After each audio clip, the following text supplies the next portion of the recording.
नमस्कार मित्रांनो, केरळ राज्यामध्ये मलेपुरम गावामध्ये एक अशी दुर्घटना आपल्या समोर आल्या ती बघताच सर्वांच्या डोळ्यातून पाणी येते. माझ्या सुद्धा डोळ्यातून पाणी आले की अशा गोष्टी घडल्या नाही पाहिजे होत्या, घडूनही सुद्धा या चुकीची वाटतात दोस्तांनो, बरोबर नाही या गोष्टी. त्या गावामध्ये एक गर्भवती हातनी तिच्या पोटासाठी ती व्याकुळ झालेली. ती फिरत फिरत फिरत मलेपुरम गावामध्ये आली. आल्यानंतर काही राक्षस वृत्त्याने त्या अननस मध्ये फटाके लावून ठेवलेले. या गोष्टीचं वाईट वाटतं. ते व्हिडिओ मी अक्षरशः बघितलाय.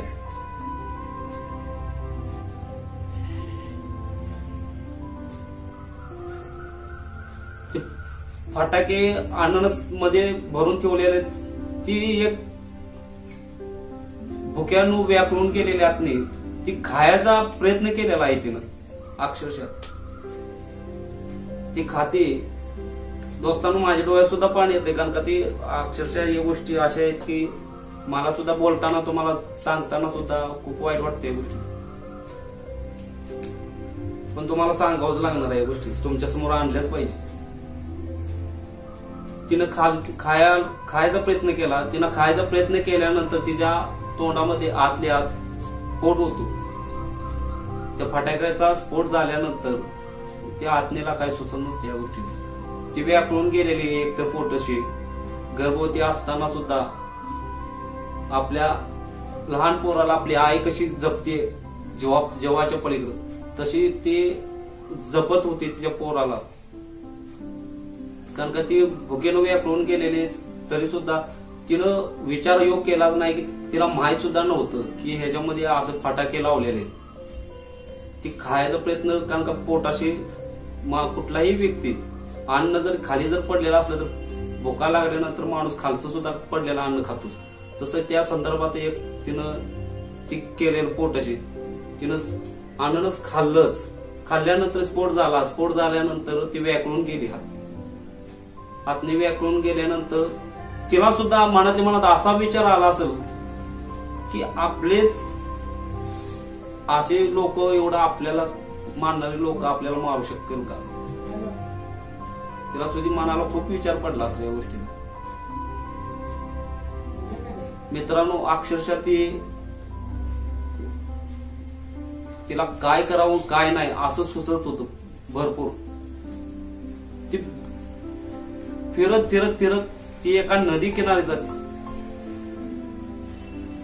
नदी किनारी गेल्यानंतर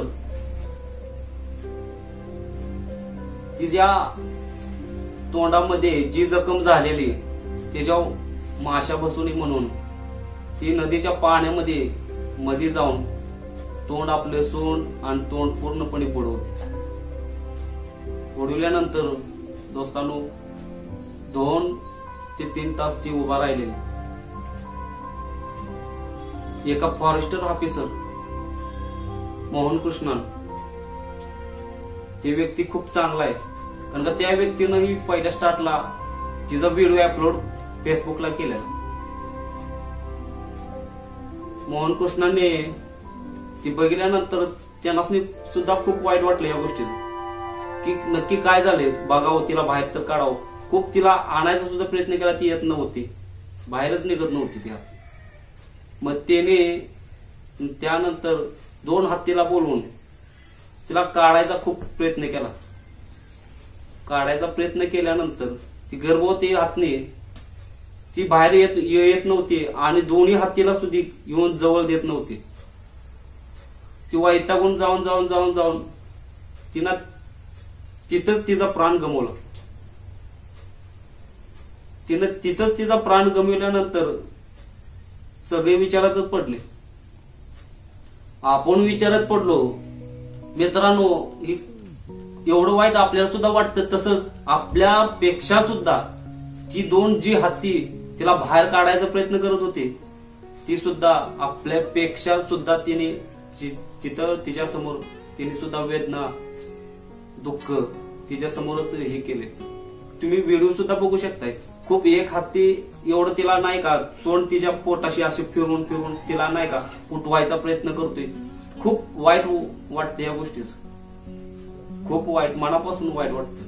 आणि डोळ्यातून नाही का पाणी येण्याजोगच गोष्ट आहे असल्या गोष्टी. मी पहिल्या स्टार्टला ज्या टाइमला मी व्हिडिओ बघितला फेसबुकला, युट्यूबला, त्यानंतर माझ्या पण डोळ्यातून खूप पाणी आलं या गोष्टी. या अशा गोष्टी नाही घडल्या पाहिजे होत्या. आपल्या भारतातच नाही, कुठंच नाही घडल्या पाहिजे. ज्या आपण हत्तीला गणपती म्हणून पूजला जातो, त्याच हत्तीला जर आपण जर असं आपल्या बाबतीत जर अशा गोष्टी जर घडत असेल आपल्या हातून, तर आपण एक राक्षसच्या ह्याच्यातच आहे. राक्षस म्हणून निर्माणच आहे आपण. मित्रांनो, त्यानंतर मोहन कृष्णांनी हत्तीला बाहेर काढलं. त्या हत्तीला बाहेर काढल्यानंतर डॉक्टर तिथं बोलवून घेतलं. ते डॉक्टर आले तिथं, तिचा पोस्टमॉर्टम केला. पोस्टमॉर्टम केल्यानंतर तिच्या पोटातून एक लहानस छोटस एवढं चांगलं पिल्लू. ती खूप वाईट वाटतंय राव या गोष्टीच. किती अक्षरशः नाही का, मी सुद्धा बघितलं ते पिल्लू वगैरे. ते हाय आपलं युट्यूब सगळ्या चॅनलला आहे, तुम्ही बघताय सुद्धा या गोष्टी.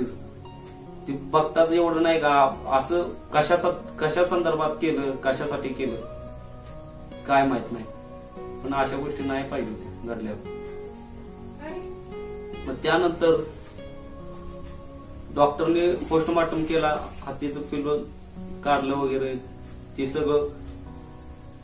ते डॉक्टरनी पुन्हा मोहन कृष्णाने ते हत्तीला घेऊन जंगलामध्येच त्याचं विसर्जन केलं.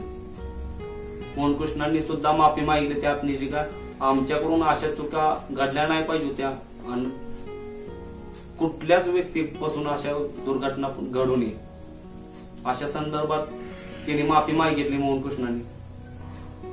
मित्रांनो, खूप खूप कळकळीची विनंती आहे तुम्हा सर्वांनाच, अशा गोष्टी कुठंच घडल्या नाही पाहिजे. ज्या आपण गणपतीला मानतो त्याच आपण हत्तीच्या सुद्धा पूजा करतो. तर मित्रांनो, मला जेवढं वाईट वाटलं तेवढं तुम्हाला सुद्धा खूप वाईट वाटलं असेल या गोष्टीचं. जय हिंद, जय महाराष्ट्र.